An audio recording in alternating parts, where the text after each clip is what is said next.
Elhamdulillahi wa kafa, wassalatu wassalamu ala nabiyyina al-Mustafa, wa ala alihi wa sahbihi wa man wala. Amma ba'd. Allahun azza jalla falenderojmë, salavatet e selamat Muhammed Mustafa sallallahu alaihi wasallam ja dërgojmë. Të nderuar, assalamu alaikum wa rahmatullahi wa barakatuh. E sot përmendmi pikërisht edhe tavafin e parë të Muhamedit sallallahu alaihi wasallam ma shumë viteve në Kabe. Në çlimin e Mekës, Muhamedi sallallahu alaihi wasallam po bën tavaf nafile. Po bën tavaf nafile. Kur mbaroi me tavafin, Muhamedi sallallahu alaihi wasallam e thirr Uthman ibn Talha. Uthmani i kishte çelësat e Qabës. E boni tavafin bideve, masi që e mbaroi tavafin dhe i thej putat, 360 puta që ishin në brendit të Qabës, që i tregum këtë javën e kalume, pasi që i thej ato 360 puta, pejgamberi sallallahu alajhi wasallam zri prej devës së tij dhe thot: ku është Uthman ibn Talha? Kush është Uthman ibn Talha? Pse e kërkoi këtë Muhamedi sallallahu alaihi wasallam? Familja e tij edhe në xahiliat i ka pas çelësat e Qabës. Familja Alu Shejbe. Familja Alu Shejbe. Edhe vjen Uthman ibn Talha, ja jep Muhamedit sallallahu alaihi wasallam çelësat e Qabës. I thot Uthmanit: bëmi çelësat e Qabës. Ja merr çelësat e Qabës. Dhe pa i fal 2 rekate Muhamedi sallallahu alaihi wasallam mas tavafit, e çel derën e Qabës dhe hyn në Qabë, hyn në brendi të Qabës. Kur i çel dyert e Qabës, i dërguari i Allahut sallallahu alaihi wasallam shkon në drejtimin e kundërt të derës. Sikur aty me qenë dera, me ardhë ka kjona e kundërt, deri sa u afru të muri sa 3 brylla. Unë dal 3 brylla larg murit të Qabës përballë derës së Qabës. Dhe Muhamedi sallallahu alaihi wasallam aty në brendi të Qabës pa fotografi. Mushrikët e Mekës kishin fotografuar brenda. Në mesin e fotografive që i pa e që ofendu Muhamedi sallallahu alaihi wasallam e ndjeti vetën keq, ishte fotografia që ato kishin fotografu kinsa Ibrahimi a.s. me Ismailin, bashkë kishin të i bo sejdë një putit. Tha Muhamedi sallallahu alaihi wasallam: Allahu i vraft ato që i kanë vizatu këtë vizatim. Tha Ibrahimi dhe Ismaili kur asnjëherë si kanë bo sejdë një putit. Tha kjo është shpifje dhe gënjeshtër në nderin e tyre dhe në imanin e tyre. Dhe Muhamedi sallallahu alaihi wasallam urdhëroi që këto fotografi të fshihen. Urdhëroi që urgjentisht të fshihen këto fotografi.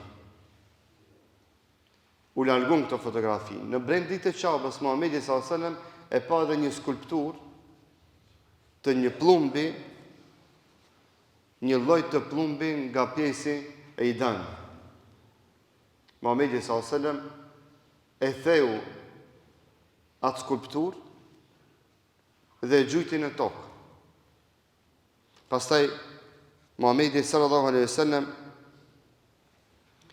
tha sahabëve, tha gjitha fotografitë që janë në brendi të Qabës, t'i largoni dhe t'i zhdukni, mos t'i shohni asnjëherë.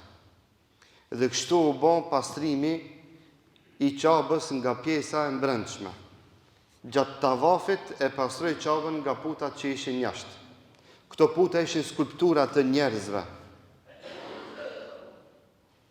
Me kuptu muslimant qëndrimin e Islamit ndaj dhujtarisë, ndaj skulpturave që janë në formë të njerëzve, që kanë sy, që kanë hund, që kanë gojë, që e kanë pamjen e dikujt. Pejgamberi sallallahu alajhi wasallam Ashiqare tregoi qëndrimin në Islam ndaj këtyre skulpturave dhe që të gjitha i theu, i largoj dhe i zhdukin nga brendit të qabës, e të mos flasim që me kenit pikërisht këto skulptura, i kanë llogarit si zot të tyre, i kanë adhuru dhe sejdë ju kanë bo. Shpesh në dëgjoj prej xhamatlive që na flasin në emër të kulturës, në emër të artit, askush nuk është kundra kulturës, askush nuk është kundra artit. Se shirku në islam ka fillu me vizatimin e njerëzve. Qëndrimi i islamit është që vizatimi i njerëzve është nga gjunahet e mëdhaja dhe është një gjë që ndalohet rreptësisht. Dhe njeriu ka shumë çka vizaton. E vizaton xhamin, vizaton malet, i vizaton kodrat, mund të vizatoje hanën, yjet, ka shumë krijesa tjera që nuk kanë shpirt, që mundet njeriu me vizatu dhe me tregu prirjen e tij dhe shkallësinë e tij në këtë art. Kjo është art dhe është bukuri dhe asgjë problematike nuk ka që njeriu të bën vizatime të bukura që përshkruajnë natyrën tonë dhe me të njëjtat na që mundemi edhe të zbukurojmë shkollat tona, të zbukurojmë rrugët tona, të zbukurojmë madje edhe shtëpiat tona, por jo me vizatu njerëz. Por as se si me vizatu njerëz. Muhamedi sallallahu alaihi wasallam, gjën e parë që e ban në Qabe, i thënë skulpturat, zotrat e Mekelive. Se shirku ka nis me vizatime. Gjën e parë që urdhëron thot merrni dhe fshihni vizatime që ishin në brendit të Qabës. Zhdukni ato, se pikërisht me ato vizatime ka fillu shirku. Shirku ka fillu me vizatime dhe prishja e besimit ka fillu prej vizatimeve. A dini çfarë njerëz kanë vizatu? Kanë vizatu njerëz devotshëm, evlijati kanë vizatu. Mas Nuhit a.s., para Nuhit a.s. falni, ka qenë e periudha që përmes fotografive të evlijave ka ardhur deri në atë moment që njerëzit që ato evlija me i adhuru. I kanë vizatu burat e mirë, një gjenerat i ka mojtë veç për përkujtim, ka thonë ki ka qenë njeri që non stop ka agjeru, ki non stop e ka mojtë balën sejde, ki ka qenë të gjithë kohës ka dhonë sadaka, ki gjithë njerëzve ju ka nimu, si kanë adhuru. Ka ardhur një gjenerat tjetër e ka shtu edhe diçka, ka ardhur e treta ka shtu edhe diçka, ka ardhur e katërta e pesta ka thonë këta janë zotrat tonë.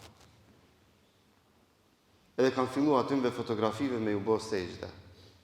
Që aty me vizatimeve që i kanë bo populli i Nuhit, para se të vijë Nuhi a.s. edhe gjatë pejgamberllëkut të Nuhit a.s. 950 vite, çuni natë me Nuhin a.s. dhe se pranuan thirrjen e Nuhit a.s.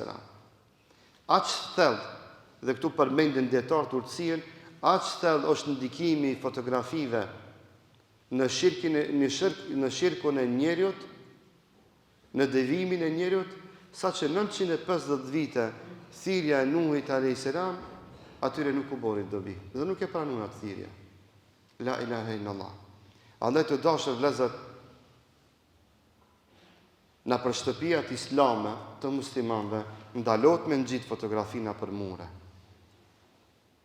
Muslimani nuk i vizaton një njeri që ka shpirt, se ditën e gjykimit Allahu do t'i thot atyve që kanë vizatu njerëz, ti kanë ki vizatu, po ne kam vizatu babën te. Do t'i thot Allahu për ta dënuar edhe më tepër. Ka më thon, hajde shtash babës tonë t'jep ja shpirtin. Ngjallë babën tonë. Amo no Zot nuk muj. Fatimaj se vizatove ngjallë. Thon dietar që dënimi me qenë më i madh i tij. Sa sikurën e më thon dikujt, akoma këtë se kjo. Edhe pse shembulli parafërsisht është, me zgjedhjen e matrivin këto, edhe më thon çuti dilmaje hutban.